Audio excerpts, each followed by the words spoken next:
समादरणीय सज्जनहरूमा सादर नमन। आज हामी श्री स्वस्तानी व्रत कथाको प्रथम अध्याय श्रवण गर्नेछौँ। सम्भव भएसम्म हातमा पुष्पाञ्जली लिएर श्री स्वस्तानी परमेश्वरी नमः भन्नुहोला। यात्रामा हुनुहुन्छ भने स्वस्तानी भगवतीलाई मनमा सम्झिँदै पुष्पाञ्जली मन्त्रलाई मनमनै उच्चारण गर्नुहोला। ओम श्री स्वस्तानी परमेश्वरी नमः। यं ब्रह्मा वरुणेन्द्र रुद्र मरुतस्तुन्वन्ति दिव्यैस्तवैर्वेदैः साङ्गपद क्रमोपनिषदैः गायन्ति यं सामगा। ध्यानावस्थित तद्गतेन मनसा पश्यन्ति यं योगिनो यस्यान्तम् अविदुसुरासुरगणा देवाय तस्मै नमः। श्रीमच्चन्दन चर्चित ज्वलवपु शुक्लाम्बरा मल्लिका मालालङ्कृत कुण्डला प्रवयसन् मुक्तावली शोभिता सर्वज्ञान निदान पुस्तकधरा रुद्राक्षमालाकरा वाग्देवी वदनाम्बुजे वसतु मे त्रैलोक्यमाता चिरम्। मूकं करोति वाचालं पङ्गुं लङ्घयते गिरिं यत्कृपातमहं वन्दे परमानन्दमाधवम्। नमो भगवते तस्मै व्यासायामिततेजसे यस्य प्रसादाद् वक्ष्यामि नारायण कथामिमाम्। श्री स्वस्तानी देव्यै नमः। अब पुष्पाञ्जली पुस्तकमा चढाएर ढोग्नुहोला अथवा स्वस्तानी भगवतीलाई सम्झेर नमस्कार गर्नुहोला। ओम श्री गणेशाय नमः।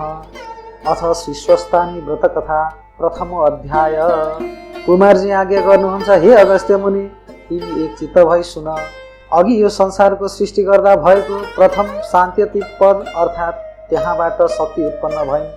फेरि शक्तिमान शिवदेखि मायाको उत्पत्ति भयो। मायादेखि पर अव्यक्त प्रकृति उत्पन्न भइन्। प्रथम उत्पन्न भएकी शक्तिदेखि पर शान्त्यतीत पर्दछ। त्यसभन्दा पनि पर शान्तिपद छ। शान्तिपददेखि पर विद्यापद छ। त्यहाँदेखि पर प्रतिष्ठापद छ। त्यसभन्दा पर निवृत्तिपद छ। यो संक्षेपले गरी ईश्वरका सृष्टिको वर्णन गरियो। जुन क्रमले यो सृष्टि हुन्छ त्यसको उल्टा रीतले संहार हुन्छ। यो 5 पदको उपदेश सृष्टिको अन्तरको इच्छा गर्दैन। जुन कारणले यो जगत 5 कलाले व्याप्त भइरहेछ त्यस उसले जो अव्यक्त कारण छ सो आत्मादेखि अधिष्ठित हुन्छ। महापददेखि विशेष पदसम्म उत्पत्ति हुन्छ, किन्तु त्यसमा अव्यक्त र जीवको कर्तृत्व छैन। प्रकृति अचेतन हुनाले र जीवात्मा अज्ञानी हुनाले प्रधान परमाणु आदि जो छन् सब अचेत छन्। बुद्धिमानहरूले बिना कारणले स्वयं आफै हुन सक्छ भनेका छैनन्। हे मुनि, यस कारणले कार्य जो छ हेतुयुक्त हुन्छ। यस कारणले सर्वशक्तिमान सर्वज्ञ जो अनादि पुरुष सदा ऐश्वर्यादिले युक्त छन् उनै जगतका महेश्वर हुन्। महत आदिको परिणाम गर्ने उनै सर्वज्ञको शासनले सम्पूर्ण प्रवृत्त हुन्छ भने सत्पुरुषलाई दृढ निश्चय छ। त्यो पक्षको अल्पज्ञहरू ग्रहण गर्न सक्दैनन्। जब कार्यको प्रारम्भ हुन्छ यहाँदेखि लिई जहाँसम्म प्रलयको अर्थात् संहारको बखत आउँछ त्यहाँसम्म ब्रह्माको 100 वर्ष व्यतीत हुन्छ। यही अव्यक्त जन्म ब्रह्माको आयु क्रम हो, जो ब्रह्माको आयुको आधा भाग छ। त्यसलाई परार्ध भन्दछन्। जब 2 परार्ध व्यतीत हुन्छ तब ब्रह्माको आयु व्यतीत हुन्छ। अव्यक्त आत्मा कार्यलाई साथ लिई आत्मामा रहन्छ। तब यो जगत आत्मामा रही विकारले युक्त भई संहृत होइ जान्छ। तब यो प्रधान पुरुष आफ्ना धर्मले रहन्छन्। तम र सत्व यी 2 गुण पनि समान भइरहन्छन् र सर्वत्र रङ्गिए झैँ गरी व्याप्त भई फैलिन्छन्। गुणको समान हुँदा तमो भय हुने हुनाले यो अलग हुन सक्दैनन् र वायुले शान्त गराएको निश्चल जल झैँ थाहा पाउन सकिँदैन। तब त्यस जगतको नजानिने बखतमा उनै महेश्वरी उनै रातमा स्थित भई रात व्यतीत भएपछि ती प्रधान पुरुष दुवैलाई मायाको योगले परमात्मा उसमा प्रविष्ट भई शोभित भए। वहाँपछि प्राणीको उत्पत्ति गर्ने उद्देश्य इच्छाले परमेष्टिका आज्ञाले त्यस अव्यक्तदेखि सब सृष्टि हुन्छ। जुन परमात्माको मायाका एक खण्डले यो सम्पूर्ण उत्तरोत्तर सृष्टि विचित्र मनोरथहरूले सहित भई समाप्त हुन्छ र परमात्मालाई मार्ग जान्नेहरू अधिपति भन्दछन्। उनै सकल प्राणीका विलक्षण परमात्मालाई नमस्कार छ। हे मुनीश्वर, उहाँपछि प्रथम ईश्वरको आज्ञाले अधिष्ठित अव्यवतबाट बुद्धिदेखि विशेषसम्म हुन्छ।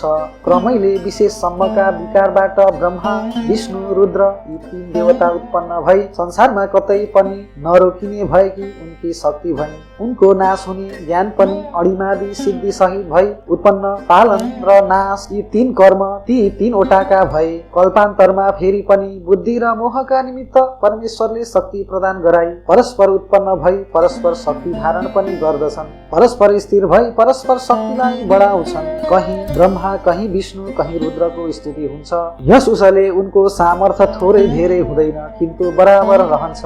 यो पर, यो बढ्ता, यो कम भनी अज्ञानीहरू भन्दछन्। तिनै राक्षस र पिशाच हुन्छन्। तिनै ब्रह्मा, कालहरू, पुरुष रूप, महेश्वर रूप, चतुर्व्यूहहरू तीन गुणदेखि पर छन्। त्यो सर्वात्मक सर्वाधार शक्तिको उत्पत्तिका कारण हुन्। जो लीलाले गरी जगतको सृष्टि गरी ईश्वरमा लीन भइरहेका छन् ती परमेश्वर सबभन्दा पर छन्। यस कारणले परमेश्वर प्रकृति, पुरुष, ब्रह्मा, विष्णु, रुद्र र शिवात्मक हुन्। प्रधानदेखि पहिलो बुद्धि र महतत्व उत्पन्न भयो र महतत्वको क्षोभले सात्विक र राजसिक, तामसिक तीन प्रकारका अहंकार उत्पन्न भए। तामस अहंकारबाटै पञ्चमहाभूत र तन्मात्रा उत्पन्न भए। त्यस्तै इन्द्रिय पनि अहंकारका विकार हुनाले राजस अहंकारबाट उत्पन्न भए। ती इन्द्रिय दुई प्रकारका छन्, 5 ज्ञानेन्द्रिय र 5 कर्मेन्द्रिय, जम्मा 10 भए। एकादशौं मन र इन्द्रियका वेत्ता सत्वगुण 12 भए। तामस अहंकारबाट उत्पन्न शब्द तन्मात्रादेखि आकाश भयो।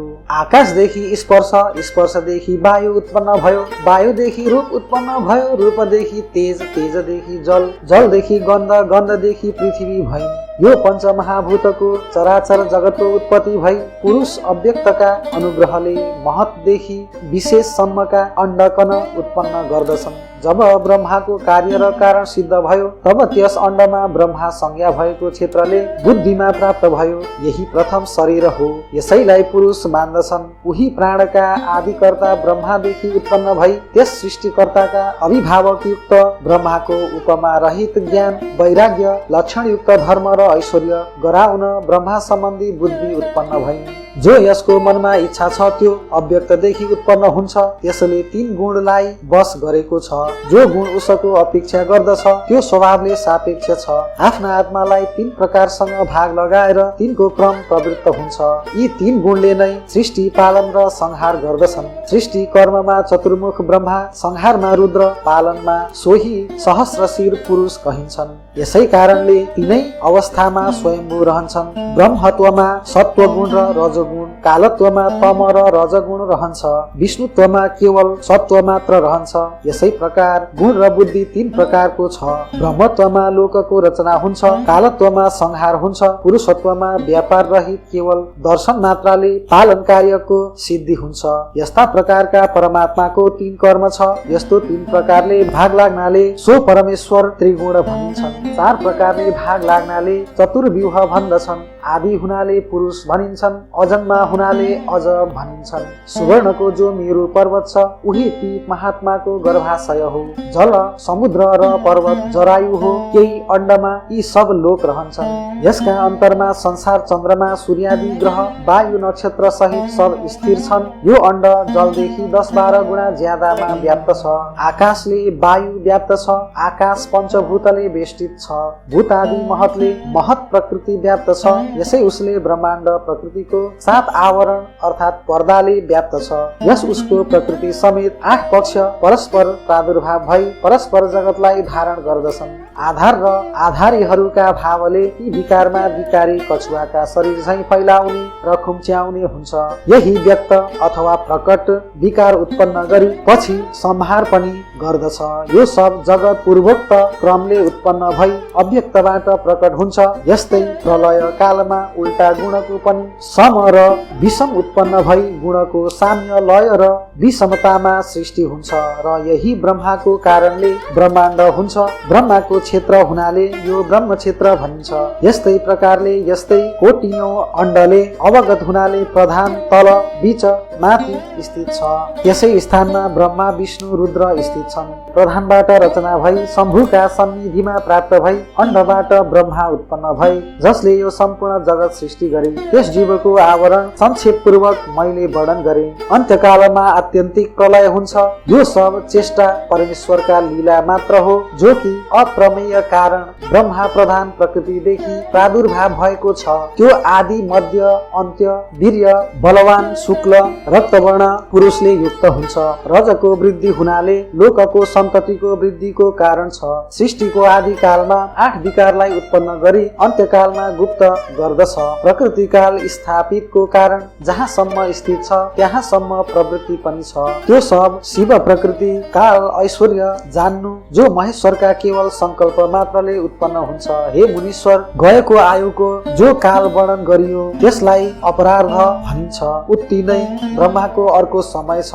उसको अन्तमा संहार हुन्छ र उस आदि जन्मा ब्रह्माको दिन दिनमा 14 मनु व्यतीत हुन्छन्। अनादि अनन्त जानी नसकिने हुनाले सम्पूर्ण कल्प कल्पको वर्णन गर्न कसैको पनि सामर्थ्य छैन। जो पहिले वर्णन गरिएको उनै मध्ये एक कल्पको वर्णन गर्दछु। भिन्न भिन्न वर्णन गर्नाले फल पो के छ र? यसै उसले पृथक पृथक भन्दिन।